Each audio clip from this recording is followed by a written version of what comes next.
سبلنا وإن الله لمع المحسنين.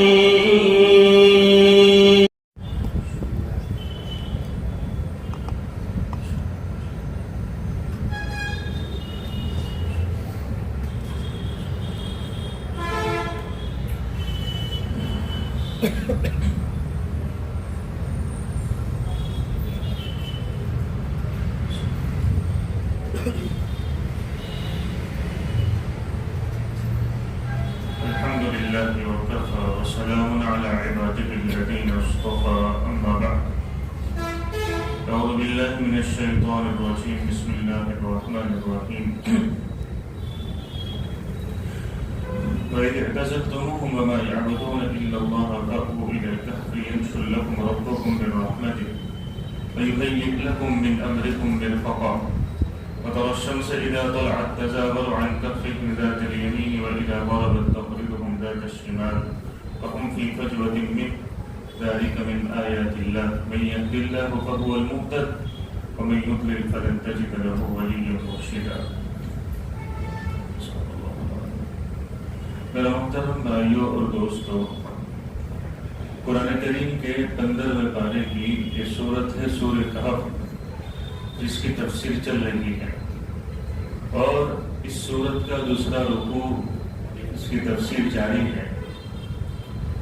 گزشتہ مجلسوں میں یہ بات آئی تھی کہ یہ جو 7 جوان تھے اور ان کے ساتھ ان کا کتا تھا، یہ اپنے ایمان کی حفاظت کے لیے انہوں نے اپنی بستی کو چھوڑ دیا اور ایک غار میں پناہ لے لی. اور غار میں جب انہوں نے پناہ لی تو اس کا اللہ تعالیٰ نے یہاں پر تذکرہ کیا ہے کہ وَإِذِ اعْتَزَلْتُمُوهُمْ وَمَا يَعْبُدُونَ إِلَّا اللَّهَ فَأْوُوا إِلَى الْكَهْفِ.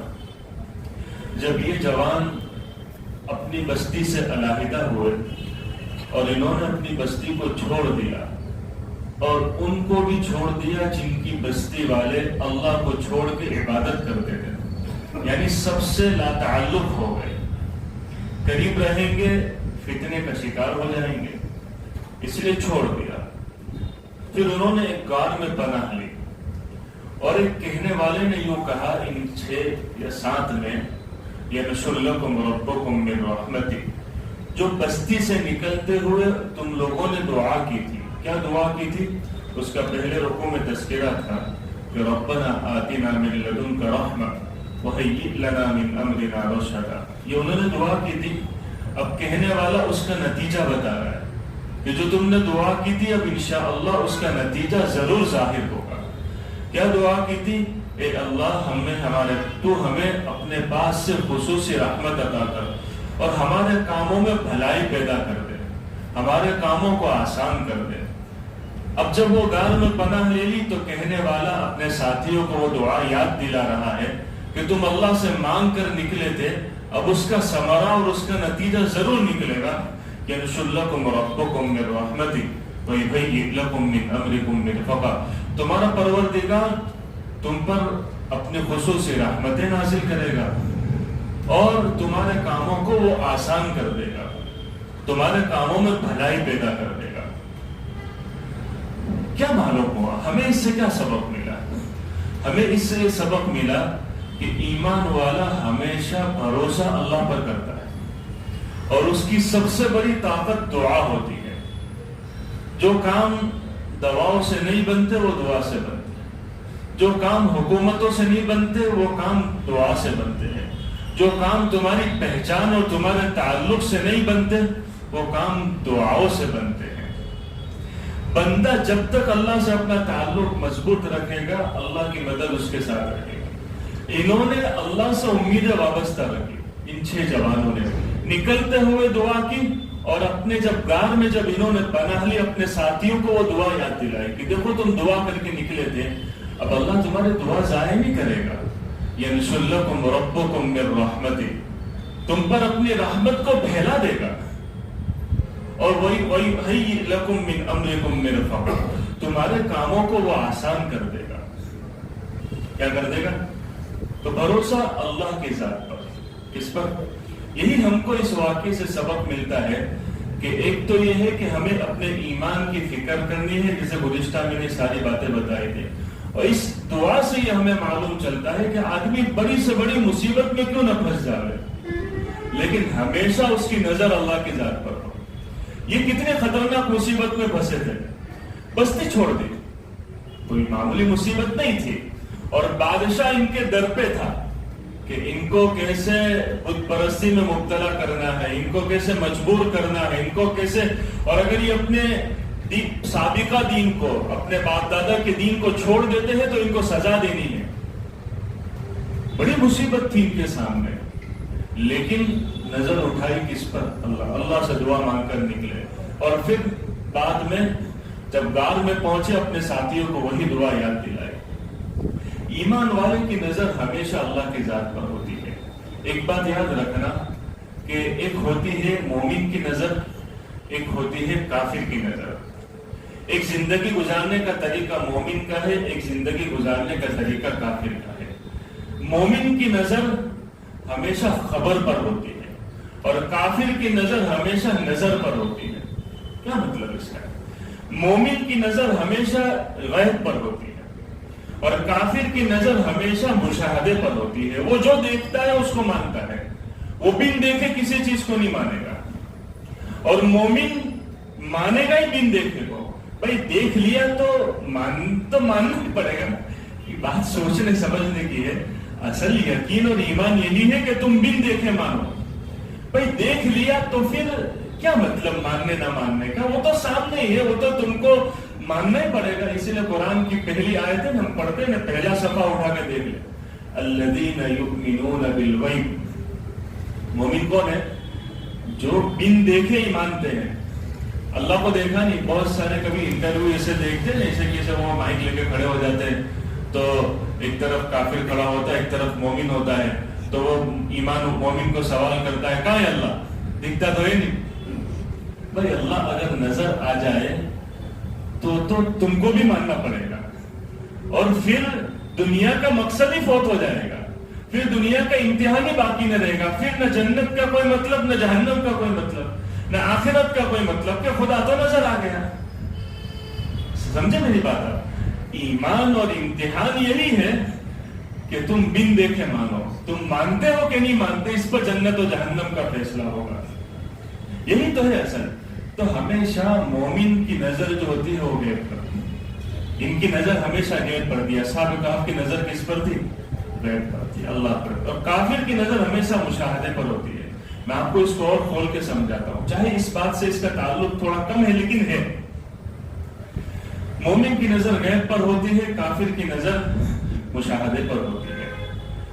ہم دنیا میں بہت سارے ایسے حالات بدلتے دیکھتے ہیں، دنیا میں حالات بدل رہے ہیں، اور ہم آئے دن دنیا کا اتار چڑھاؤ دیکھتے ہیں۔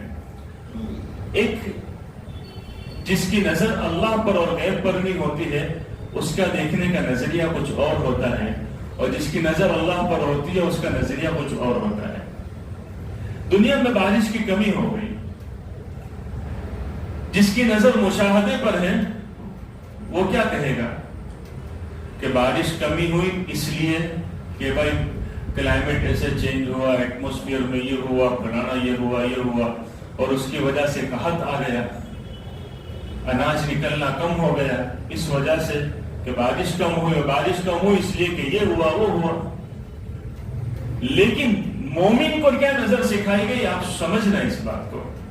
ہم اس چیز کا انکار نہیں کرتے ہیں، سائنس اپنی جگہ، ٹیکنالوجی اپنی جگہ۔ اللہ کے نبی صلی اللہ علیہ وسلم نے یوں ارشاد فرمایا، جب قوم زکوٰۃ ادا کرنا چھوڑ دیتی ہے تو ان پر اللہ کی طرف سے قحط مسلط کر دیا جاتا ہے۔ کیا مسلط کر دیا جاتا ہے؟ اب جب قحط آیا، دکھاڑ آیا، اناج نکلنا کم ہو گیا، اس کی وجہ سے کیوں؟ بارش کم ہو گئی۔ تو بارش کی کمی کی وجہ ایمان والا دیکھے گا کیا؟ کہ زکوٰۃ نکالنے میں کمی ہو رہی، کیا ہو رہی ہے؟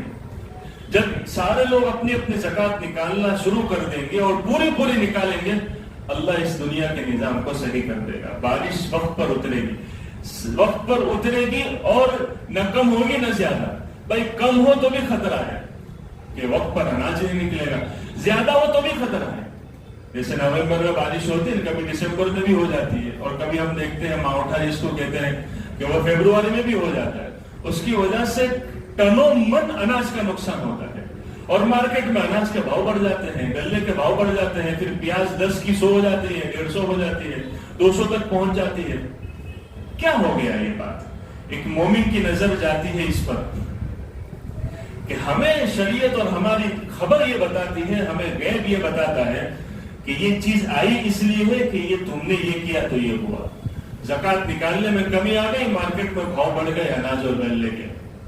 دوسری ایک بات سمجھاؤ، اللہ کے نبی صلی اللہ علیہ وسلم نے یہ بات بیان فرمائی کہ جب کسی قوم میں بدکاری عام ہو جاتی ہے تو اس قوم میں ایسی ایسی نئی نئی بیماریاں پیدا ہوتی ہیں کہ ان سے پہلے والوں نے اس کے نام تک نہیں سنے ہوتے.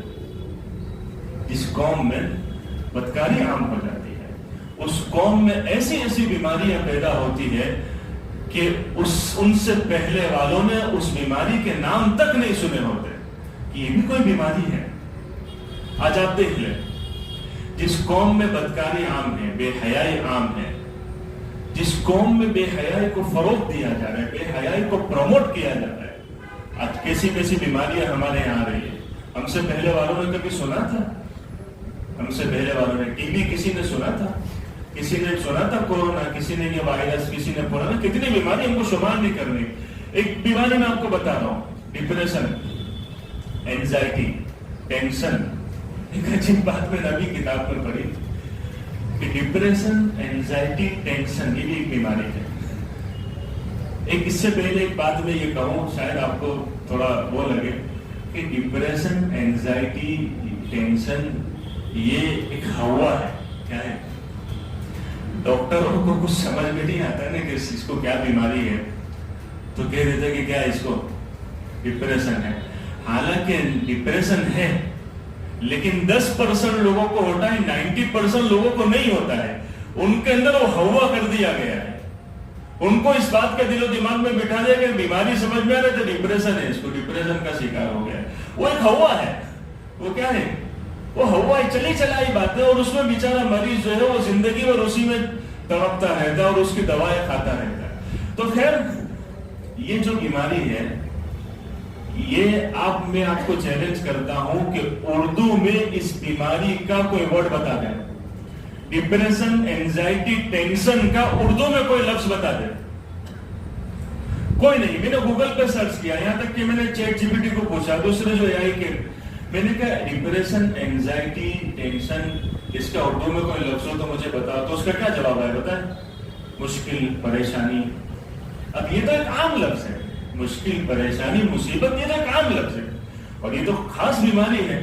تو اس سے ہمارے بڑوں نے ہم کو یہ بات بتائی ہے کہ یہ جو ہے یہ انگلش ورڈز ہے، اور یہ آئے ہیں ساری بیماریاں ویسٹ سے. کہاں سے ہمارے آئی ہیں؟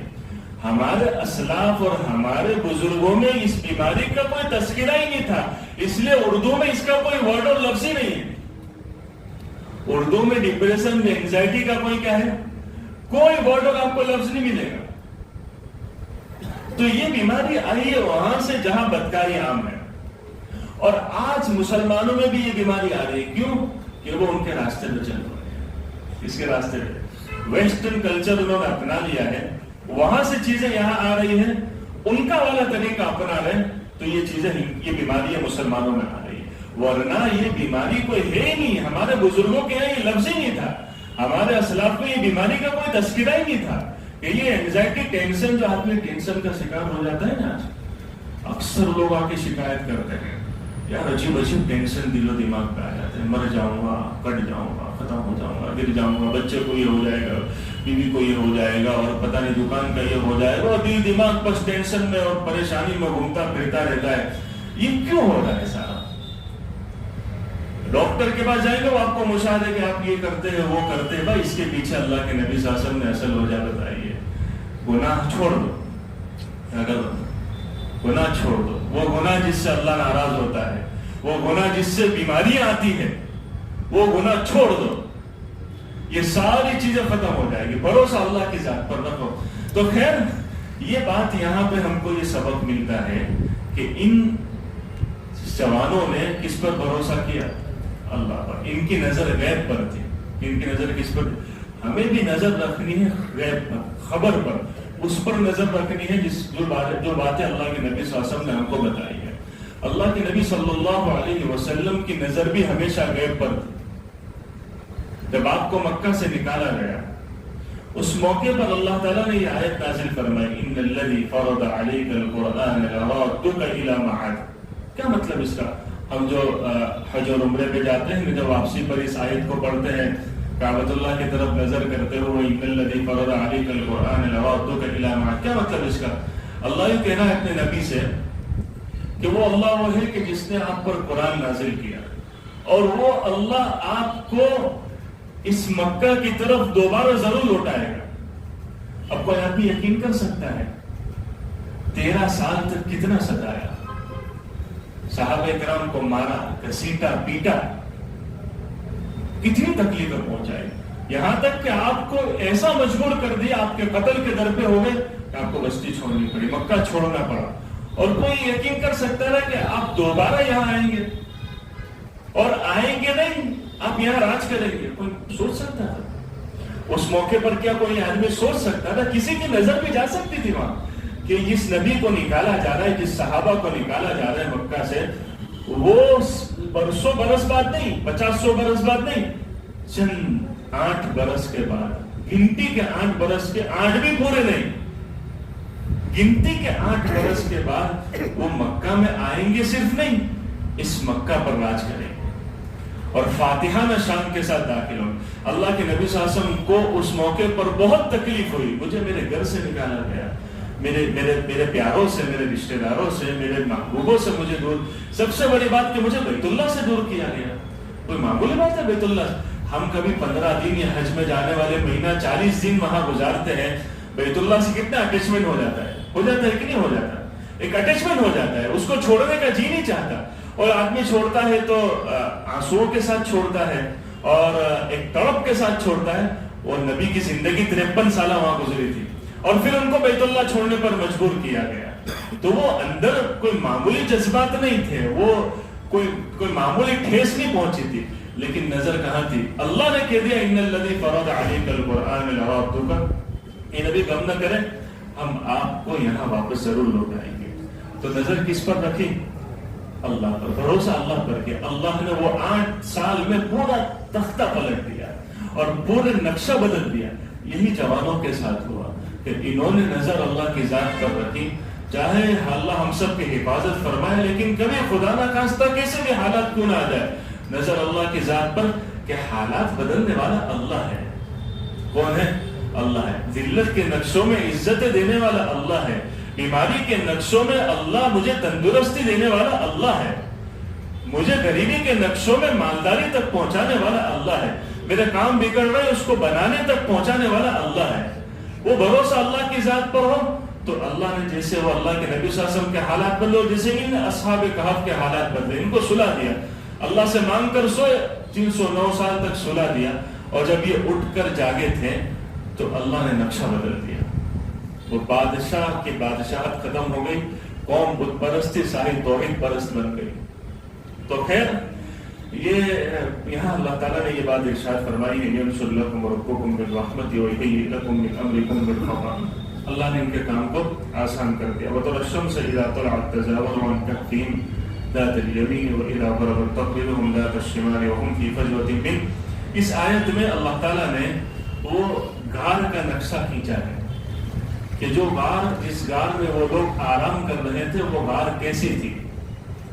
وہ غار کا جو رخ تھا وہ شمال کی طرف تھا.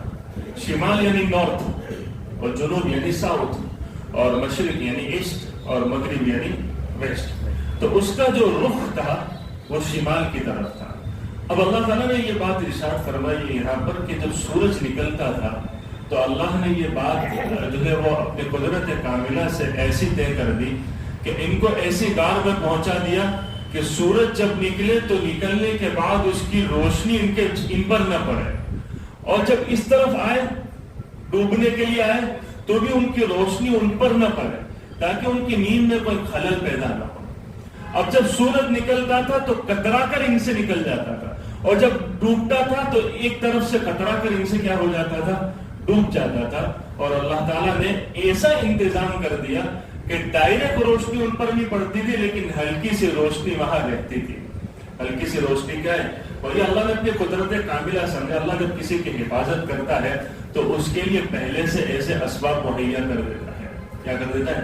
جب اللہ کو کسی کی حفاظت مقصود ہوتی ہے نا تو میں اور آپ سوچ نہیں سکتے, وہ اس کے لیے سارے نقشے پہلے سے ہی پیدا کر دیتا ہے. یہ لوگ اگر اس طرف رخ کر کے ہوتے, اس طرف سے سورج کا نکلنا ڈوبنا ہوتا تو ان کے لیے سونا مشکل ہو جاتا, کیونکہ ڈائریکٹ سورج کی شعاعیں چہرے پر پڑے گی تو ظاہر ہے کہ تکلیف کا سامنا ہوگا. اس لیے ان کے لیے نظام ایسا سیٹ کیا گیا اور وہ ایسے غار میں داخل ہوئے کہ جس غار کا منہ شمال کی طرف تھا اور جب وہ سورج نکلتا تھا تو ان کے غار کے منہ سے ٹکرا کر نکلتا تھا, ڈوبتا تھا تو ایک طرف سے ٹکرا کر ڈوب جاتا تھا. یہ اللہ نے اس کو یہاں پر اپنے قدرت کاملہ کے طور پر بیان کیا ہے کہ دیکھو ہم کسی کے لیے حفاظت کرتے ہیں تو وہ سوچ نہیں سکتا, ہم اس کے لیے ساری حفاظت کے اسباب مہیا کر دیتے ہیں. ذالک من آیات اللہ, اللہ کہہ رہا ہے یہ اللہ کی قدرت کی نشانیاں ہیں. ان ساری نشانیوں کو اللہ نے سمجھایا, بتایا. ومن یهد اللہ فهو المہتد. اس کے بعد بھی اگر کوئی نہ مانے تو وہ اپنی کم نصیبی پر روئے, اپنے اوپر افسوس کا اظہار کرے. جس کو اللہ ہدایت دے وہی ہدایت پا سکتا ہے. ومن یضلل فلن تجد له ولیا مرشدا. اور جس کو اللہ گمراہ کرے تو آپ اللہ کے نبی صلی اللہ علیہ وسلم سے کہا جا رہا ہے آپ اللہ کو چھوڑ کر اس کے لیے نہ کوئی مددگار پائیں گے نہ اس کو کوئی راہ بتانے والا پائیں گے. وہ ہمیشہ گمراہی کے دلدل میں بھٹکتا جائے گا. یہاں پر بھی کچھ اور تفسیر ہے, اس کو انشاءاللہ دیکھو آئندہ مجلسوں میں رکھ کر سبحانك اللهم وبحمدك وتبارك اسمك وتعالى جدك ولا اله غيرك. اللهم صل على سيدنا محمد وعلى ال سيدنا مولانا محمد وبارك وسلم. ربنا اتنا في الدنيا حسنه وفي الاخره حسنه وقنا عذاب النار. اللهم انا نسالك الجنه وما قرب اليها من قول وعمل ونعوذ بك من النار وما قرب اليها من قول وعمل. اللهم انا نسالك من الخير كله عاجله واجله ما علمنا منه وما لم نعلم ونعوذ بك من الشر كله عاجله واجله ما علمنا منه وما لم نعلم. صلی اللہ تعالیٰ علیہ وسلم.